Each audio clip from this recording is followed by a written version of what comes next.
What are the best sales questions to ask that make you effective? Well, in this video, I'm going to give you everything you need to ask the right questions and close more business.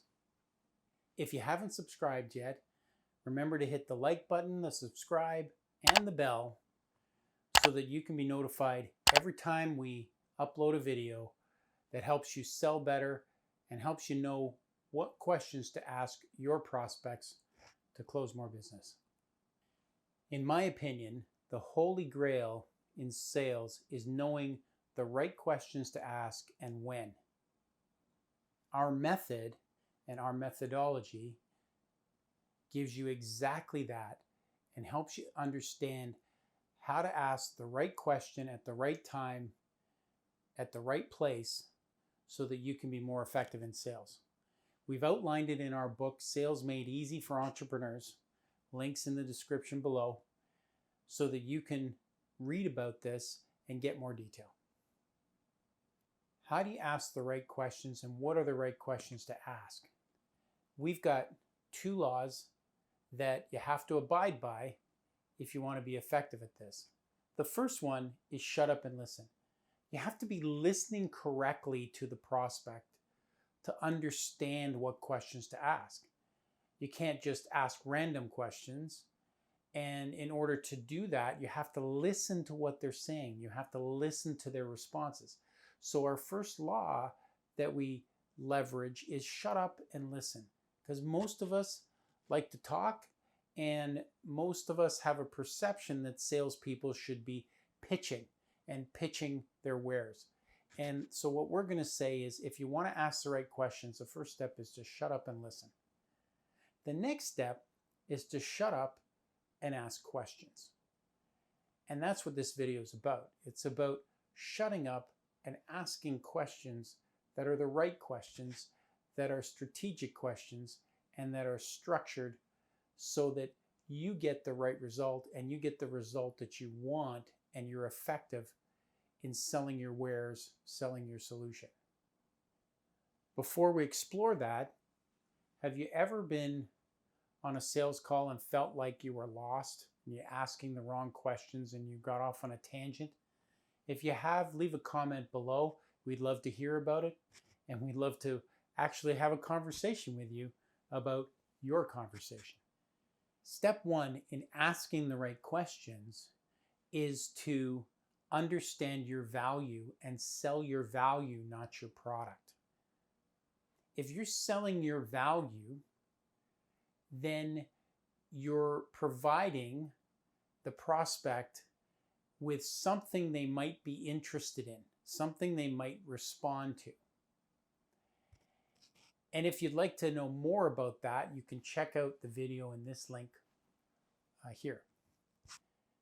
That value proposition, or we call it a value message, which is the words you wrap around your value, is key to asking the right questions. You have to start with your value proposition, because in your value proposition, if it's structured properly, you will find that there are triggers in there that provide glimpses of your value, and those glimpses trigger the prospect to react.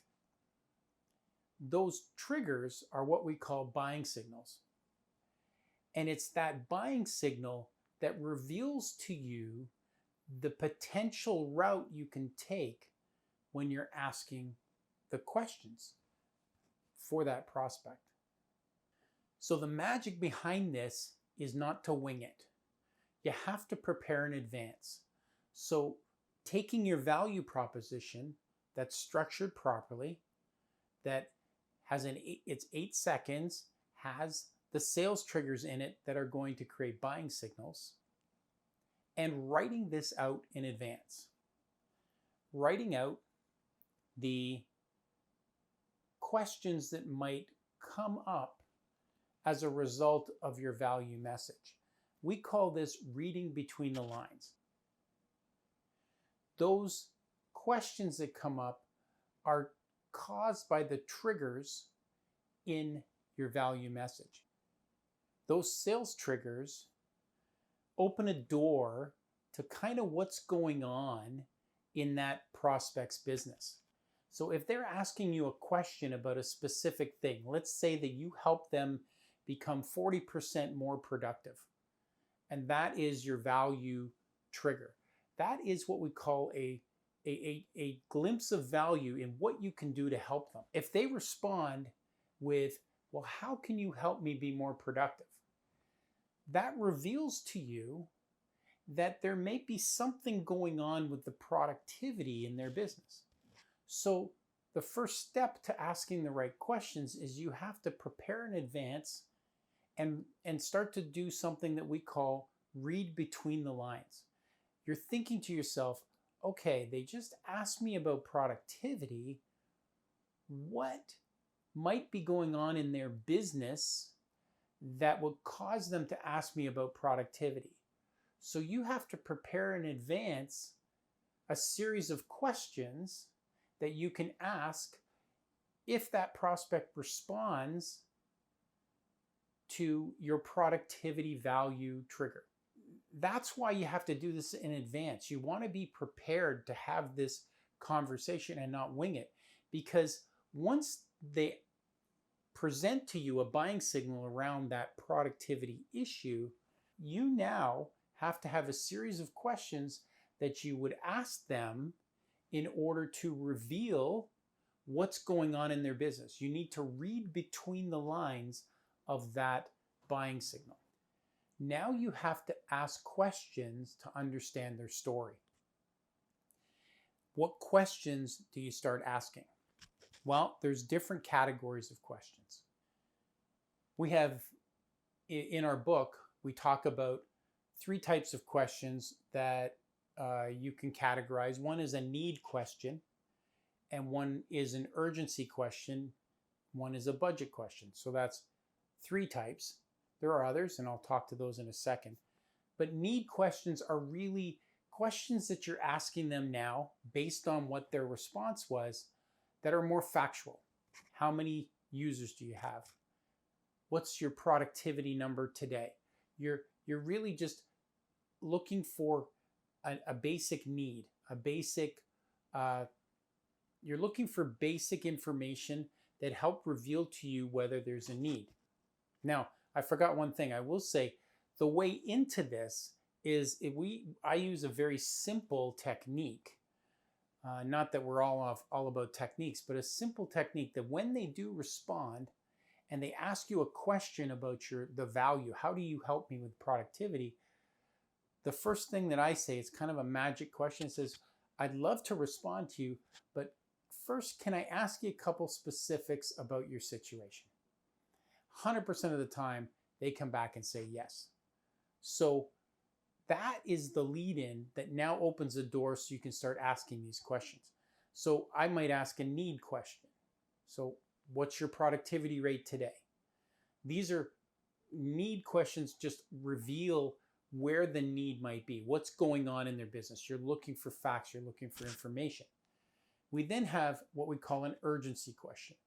And that's really questions where you're now, based on that line of questioning, that buying signal that they revealed, you're now looking for urgency. Is there urgency in their situation? Do they have urgency? So that urgency question might be, how is that impacting your business? So that's an urgency question.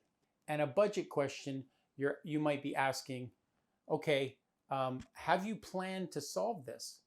Have you allocated money to solve this? So those are some questions that you might lead. You're then initiating a conversation with them. So conversations are all about questions, open-ended questions, closed-ended questions, and statements. Okay, that's the way we have a conversation. We're asking, if all you do is ask them closed-ended questions, it sounds like an interrogation. And a closed-ended question is really where they come back with a one-word response, or they're answering yes or no. It becomes it can be seem like to them an interrogation. So you have to have both open-ended, closed-ended questions, making statements where you're talking about how you might have helped someone else. These are all parts of that conversation you're having with that prospect. Remember, it's all about having a normal conversation. So I know I'm not giving you specific questions because, quite frankly, every situation is unique, and for every company, these questions are unique because they're based on what stems from your value message. And your value message is what reveals the questions that you need to ask a prospect. And everybody has a different set of questions. But if you know the basic principle, which is value message leads to a buying signal, that buying signal reveals the line of questioning that you should ask, and then you work in advance, you prepare in advance your line of questions that are relative to you. So really, what's the technique? What's the process here? You start out with your value message, build your value message. The sales triggers or the glimpses of value in your value message create the buying signals that reveal to you what might be an issue in their business. Step 3, you need to read between the lines and prepare in advance so that you've got a set of questions based on what they responded to that you can leverage to begin the conversation. Start with, can I ask you a couple specifics about your situation to open the door for your questions? Ask the questions that are relevant, whether they're need or budget or urgency questions, open-ended, closed-ended, or statements. And here's the technique to identify the urgency. Once you've identified that they have a productivity issue, you need to stay in that loop on that specific value point. Keep looping through your questions until you identify if there's urgency. If there isn't urgency, then you can move on. If there is urgency, you've uncovered an area which may trigger a sale. And then the last step is you just repeat. For every value point, every buying signal, you just repeat the process. If you enjoyed this video, again, don't forget to like and subscribe, and be sure to check out this video that'll help you close more orders. Thanks for watching, and we'll see you in the next video.